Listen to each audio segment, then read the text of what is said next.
ಮಾಡ್ಕೊಂಡಂಗೆ ಅಲ್ಲೇನು ಅನ್ನೋ ಮಾತನ್ನು ಇವತ್ತು ನಮ್ಮ ಅಮೆರಿಕ ಸೈನ್ಯ ವಿಚಾರ ಮಾಡಬೇಕಾಗಿದೆ, ಟ್ರಂಪ್ ಅವರು ವಿಚಾರ ಮಾಡಬೇಕಾಗಿದೆ.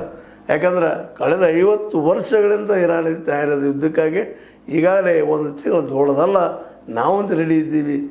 ಖರ್ಗುನ ಬಿಟ್ಟುಕೊಡೋದಿಲ್ಲ, ಹಾರ್ಮುಜ್ ಬಿಟ್ಟುಕೊಡೋದಿಲ್ಲ. ನಾವಂತೆ ಆಲ್ರೆಡಿ $1 ಬದಲಾಗಿ $1 ಮಾಡಿದ್ದೀವಿ, ಎಲ್ಲ ಕಡೆ ಹೋಗ್ತೀವಿ ಅನ್ನೋದು ಸ್ಪಷ್ಟ ಸಂದೇಶವನ್ನು ಕೊಟ್ಟದ ಈ ನಮ್ಮ ಇರಾನ್.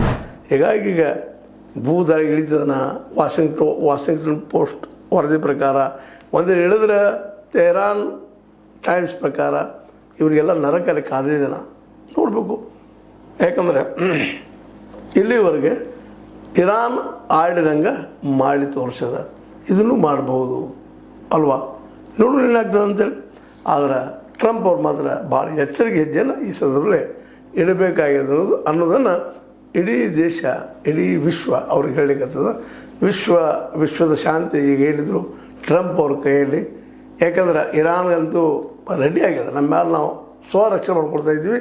ನಮ್ಮ ದಾಳಿಯಲ್ಲಿ ಇವತ್ತು ಕರ್ಗ್ ಮೇಲೆ ದಾಳಿ ಮಾಡ್ಲಿಕ್ಕೆ ಬರ್ತಾಯಿದ್ದಾರೆ, ನಮ್ಮ ಜಾಗ ಹಾರ್ಮುಜ್ ದಾಳಿ ಮಾಡೋಕ್ಕೆ ಬರ್ತಾಯಿದ್ದಾರೆ. ನಾವು ವಿರೋಧ ಮಾಡ್ತೀವಿ, ಹೋರಾಟ ಮಾಡ್ತೀವಿ, ದಾಳಿ ಮಾಡ್ತೀವಿ, ಕೊಲ್ಲಿಯಿಂದ ಅಮೇರಿಕ ಸೈನ್ಯ ಓಡಿಸ್ತೀವಿ. ಇದು ಅವ್ರ ಸಿದ್ಧಾಂತ. ಇಲ್ಲಪ್ಪ ಅಂದರೆ ಶರಣಾಗಿ ಅಮೇರಿಕ ತಾನಾಗಿ ಹಿಂದೆ ಹೋಗ್ಬೇಕು ಅನ್ನೋಂಥ ಮಾತು ಇವತ್ತು ಕೇಳಿ ಬರ್ತಾ ಇದ್ದಾವೆ. ನೋಡಿ ಏನಾಗ್ತದೆ.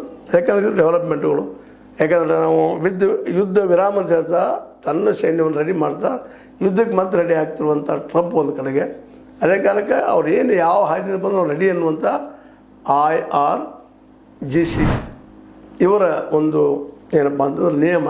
ಹೀಗಾಗಿ ಇಬ್ಬರ ಮಧ್ಯದ ಕಾಳಿಗೆ ಯಾವ ಅಂತ ಹೋಗಿಬಿಡ್ತದೆ, ಯಾರು ಗೆಲ್ತಾರೆ ನೋಡೋದು ಮುಂಜಾನದಲ್ಲಿ ಅನ್ಸುತ್ತೆ. ಇದು ನಿಮ್ಮ ಲೈಕ್ ಆಗಿರ್ಬೋದು, ಲೈಕ್ ಮಾಡಿ ಶೇರ್ ಮಾಡಿ ಕಾಮೆಂಟ್ ಮಾಡಿರಿ, ಜೊತೆ ಸಬ್ಸ್ಕ್ರೈಬ್ ತಿಳಿಸ್ಬೇಡ್ರಿ. S60 ನ್ಯೂಸ್ ಅರ್ಥ ದೇಶದ ನಮ್ಮದು ಸತ್ಯದ ಕೈಗಲ್ಲಿ ವಂದನೆಗಳು.